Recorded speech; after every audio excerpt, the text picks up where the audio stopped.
Chers frères et sœurs, par l'imposition de mes mains et la prière consécratoire, nos frères que voici devant nous vont devenir pour toujours prêtres de Jésus-Christ, chargés de conduire son peuple, de le sanctifier, le nourrir de sa parole et de son pain. Pour notre archidiocèse et pour les divers instituts dont ils sont membres, ce jour est vraiment mémorable, car nos frères seront à jamais marqués du sceau de l'Esprit et ils s'efforceront de leur mieux de remplir leur mission dans l'humilité, l'obéissance à Dieu et la recherche de la sainteté. Ce jour marque un tournant décisif dans leur histoire. Désormais, ils ne vivront plus pour eux-mêmes, mais pour les autres, en étant, selon la belle expression de saint Paul, des ambassadeurs de la réconciliation de l'homme avec Dieu.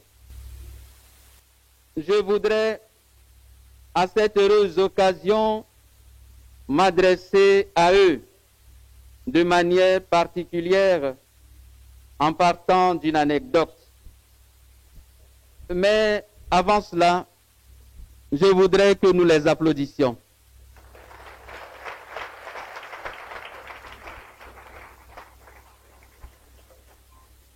Voici l'anecdote. Pour son anniversaire de naissance, une petite fille qui aimait beaucoup les animaux a demandé à ses parents de lui offrir un petit chien. Elle aimait beaucoup les animaux et ses parents ont voulu lui faire ce grand plaisir.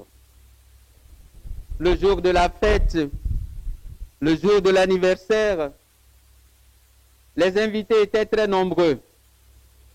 Le repas était à la hauteur de l'événement. Et justement, pendant le repas, les parents décident de donner ce cadeau à leur fille, qui est toute petite. Mais il est évident que le cadeau qu'ils voulaient lui offrir ne pouvait pas être emballé. Ils conduisent donc dans la salle où se faisait la fête. Ils conduisent donc un gros chien, un berger allemand, un chien qui était pratiquement arrivé à la taille de la petite fille elle-même. Elle en est à la fois impressionnée et intimidée.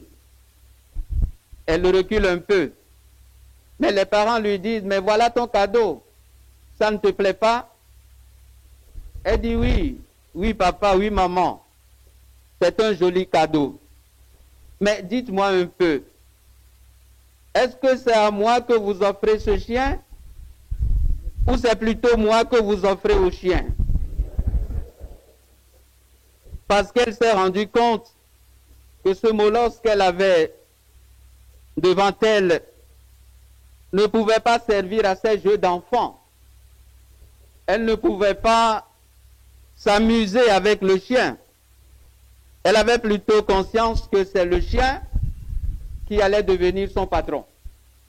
Que c'est le chien qui allait se servir d'elle, qui est en réalité la propriétaire, comme un jeu d'enfant. Cette anecdote humoristique nous amène au cœur du mystère que nous célébrons. En réalité, la question de cette fille était: qui est un cadeau pour l'autre? Est-ce le chien qui est un cadeau pour moi, ou plutôt moi qui suis un cadeau pour le chien? Et je suis certain que tous les prêtres ici présents comme ceux qui tout à l'heure vont recevoir l'imposition de mes mains, se posent la même question. Le sacerdoce, est-ce un cadeau pour moi ou est-ce plutôt moi qui suis un cadeau pour le sacerdoce? Devant le mystère immense que le Seigneur a bien voulu déposer dans nos mains, nous ne pouvons pas échapper à cette question qui nous ramène à l'identité de notre être. C'est vrai, nous recevons tous un cadeau lors de notre ordination presbytérale. Le Seigneur se donne à nous, mais nous ne devons pas oublier que le don de Dieu appelle le don de l'homme. Que le Seigneur se donne à nous pour que nous-mêmes, à notre tour, nous aussi, nous essayons de nous donner à lui. Au don de Dieu doit correspondre toute une vie qui se définit comme un don de soi au Seigneur. Cher diacre, qui allait dans quelques instants recevoir le ministère de l'ordination sacerdotale, vous allez recevoir un don.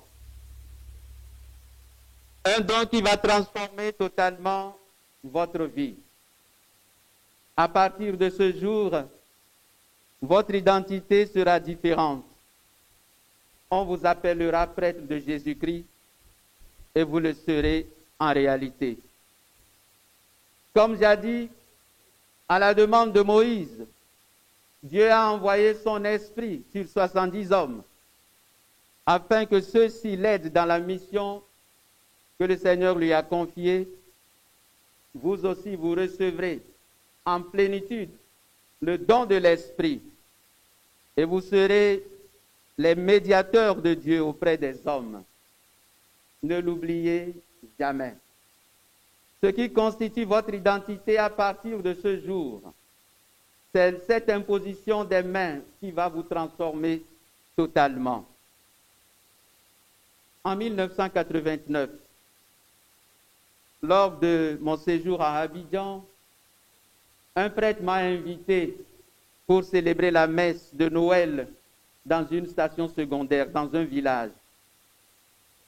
Et j'étais parti avec le catéchiste de la paroisse, un homme marié, très bien bâti, très élégant, qui avait une allure, j'allais presque dire, sacerdotale. Et vous comprendrez mon allusion tout à l'heure. Comme il ne savait pas conduire, je prends la voiture, c'était une Renault 4, et je l'amène. Il est assis à côté de moi, tenant en main la valise chapelle. Nous arrivons dans le village qui était vraiment en fête. On nous a accueillis avec la fanfare. Et à notre arrivée, il y avait une foule immense. Aussitôt, les gens se sont écartés.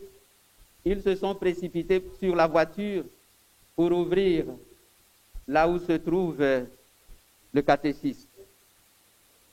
Il sort tout confus, se retourne pour dire quelque chose, mais le bruit de la fanfare ne permet pas à ceux qui étaient venus l'accueillir d'entendre ce qu'il était en train de leur raconter.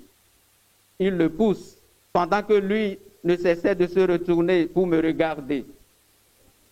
Et moi, abandonné tout seul dans la voiture, j'essaie péniblement de me garer quelque part. Et avec beaucoup de peine, je traverse la foule. Bon, parce qu'on a déjà accueilli le prêtre et on ne fait plus attention au chauffeur qui l'a accompagné. J'arrive très difficilement jusqu'à la sacristie. Et au moment où j'entrais, j'entendais le catéchiste qui disait « Non, ce n'est pas moi. Moi, on n'a pas posé la main sur ma tête. Ce n'est pas moi, on n'a pas posé la main sur ma tête. » Et je me suis avancé pour dire « Moi, on a posé la main sur ma tête. » Vous devinez tout l'embarras de cette station secondaire qui s'est rendu compte que la forme physique avait amené beaucoup de confusion. Mais tant qu'on n'a pas posé la main sur la tête du catéchiste, il n'a pas reçu le don que vous allez recevoir tout à l'heure. Quelle que soit votre histoire, quelle que soit votre forme, quelles que soient vos qualités, à partir de ce jour, dès que mes mains vont vous communiquer le don de l'Esprit Saint, vous recevrez en plénitude la personne du Christ. Vos mains qui vont porter l'onction du Saint-Crème seront des mains à jamais bénites. Et elles serviront à bénir. Elles serviront à réconcilier. Elles serviront à communiquer Dieu dans ce monde qui a tant besoin de Dieu. Vous serez des prêtres de la réconciliation. Vous serez des prêtres qui aiderez vos frères et sœurs à marcher vers Dieu, à quitter leur vie de péché, à faire l'effort nécessaire de correspondre à leur identité de chrétien. Le Seigneur vous confiera donc un don. Nous l'avons entendu dans l'Évangile. Jésus, s'adressant à ses disciples, leur a dit, « Désormais, je ne vous appellerai plus serviteurs, je vous appellerai mes amis, car tout ce que j'ai appris de mon Père, je vous l'ai fait connaître. Après l'imposition de mes mains, vous deviendrez à un titre particulier des amis de Jésus. Après la prière consécratoire, vous deviendrez d'autres Christ, appelés à communiquer son royaume, à communiquer sa grâce. » Mais revenons à l'anecdote du départ. Si cette petite fille, toute intimidée, s'est demandé qui est le don pour qui, je voudrais que vous aussi vous compreniez qu'au don que vous allez recevoir, le don du Christ, le don de l'Esprit Saint et le don de l'Église, ces dons reçus doivent devenir pour vous des occasions de transformation de votre être pour devenir à votre tour des dons au Christ, des dons à l'Esprit Saint et des dons à l'Église. Mes chers amis, l'Esprit Saint vous sera donné. Mais ce n'est pas pour l'exhiber en vous prêtant à un jeu de prestidigitateur. L'Esprit Saint ne sera pas à votre service. C'est vous qui serez au service de l'Esprit Saint. Ce n'est pas vous qui allez commander à l'Esprit Saint. C'est l'Esprit Saint qui va vous commander. Ce n'est pas l'Esprit Saint de l'Esprit Saint que vous allez vous servir comme bon vous semble. C'est l'Esprit Saint qui se servira de vous comme il veut. Dans notre monde d'aujourd'hui, il y a trop de prétendus hommes de Dieu qui ne sont en réalité que des marchands du sacré. Ils inventent mille et une choses au nom de Dieu, mais en réalité, ils sont à la recherche de leurs intérêts égoïstes et personnels. Vous ne serez pas des marchands du sacré. Vous êtes au service de l'Esprit Saint, au service du Christ, et telle doit être à tout moment votre identité fondamentale. Il y a quelques jours, j'ai reçu à travers les réseaux sociaux une vidéo qui m'a choqué, indigné, révolté. Il s'agissait d'un prétendu pasteur qui s'était lavé dans un tonneau et qui distribuait cette eau à ses fidèles pour qu'ils la boivent, comme s'il était un Dieu incarné dont le contact sanctifiait tout. Une eau dont il s'est servi pour se laver quelle méchanceté. Et tout cela au nom de Dieu. Et en voyant de telles images, on se demande, là où nous avons mis notre foi, est-ce en un homme ou en Dieu? Chers amis, c'est l'Esprit qui prendra possession de vous. C'est l'Esprit qui vous enverra. Vous ne vous appartenez plus, vous êtes une propriété de Dieu. Si on pouvait écrire un écriteau à coller sur vos dos, on devrait écrire propriété privée de Dieu. Comme prêtre, vous êtes une propriété privée de Dieu. Vous allez recevoir en don non seulement le Christ et l'Esprit Saint, mais aussi l'Église. À partir de votre ordination, vous allez recevoir une nouvelle famille. Maintenant, comme père, vous étiez fils. Maintenant, vous allez devenir père d'une famille. Et partout où vous irez, en tout lieu où se trouveront des chrétiens, vous retrouverez des frères, des sœurs, des fils et des filles. On dirait que par votre ordination, on vous a donné l'Église. Mais ce n'est qu'une apparence. Vous n'êtes pas les propriétaires de l'Église. Vous êtes une propriété de l'Église. Ces dernières décennies, trop de critiques sont adressées à nous les prêtres. On a l'impression que nous devenons de plus en plus exigeants, avec un style de vie tellement élevé. On a l'impression que parfois, nous voulons nous contenter de peu d'efforts et exiger plus que tout le monde. L'Église n'est pas notre propriété privée. Le fait d'avoir fréquenté un séminaire, le fait d'avoir fait une formation religieuse ne nous donne pas carte blanche pour disposer de tous les fidèles à notre convenance. Non, c'est plutôt un appel que nous avons reçu pour être au service de nos frères et sœurs. Revenons une dernière fois à l'anecdote du point de départ. Cette fille voulait un petit chien pour ses jeux. Et on lui a donné un berger allemand dont elle est effrayée. Le sacerdoce n'est pas un jeu. On ne vous donnera pas quelque chose qui va vous effrayer. Mais vous devez être conscient que la mission que le Seigneur vous confie est une mission immense. Nous l'avons entendu dans la première lecture. Moïse qui s'est exclamé, pourquoi m'as-tu confié ce peuple qui est une charge si lourde? Que vais-je faire? Et le Seigneur prend un peu de son esprit qu'il le répand sur 70 autres, afin qu'eux aussi participent à cette mission.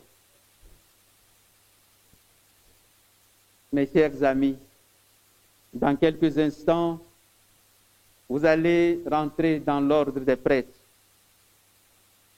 Rappelez-vous que le don que le Seigneur va déposer dans vos mains est un appel à faire de vous, de vous-même, de votre vie, un don permanent au Seigneur. En terminant cette exhortation, je voudrais inviter les futurs prêtres de ce jour, ainsi que tous leurs aînés ici présents, à adresser à Dieu cette émouvante prière de Saint John Henry Newman. Possède mon être tout entier, si parfaitement, si pleinement, que chaque jour, chaque geste de ma vie rayonne de la tienne. Resplendis à travers moi, sois en moi. Que chaque âme que je touche soit touchée par ta présence en moi. Fais qu'en levant les yeux, ce ne soit plus moi qu'ils voient, Seigneur, mais toi. Reste à mes côtés, afin que je rayonne comme tu rayonnes, que je sois pour autrui une lampe allumée à ta lumière. Aucun rayon ne sera mien. Je ne serai que le faisceau de ta lumière, parvenant aux autres à travers moi. Laisse-moi te prier de la manière que tu préfères, en éclairant ceux que je côtoie. Laisse-moi t'enseigner sans prêcher, sans parole, par le seul exemple, le seul attrait de ta force aimante, la seule évidence de la plénitude de mon amour pour toi. Amen.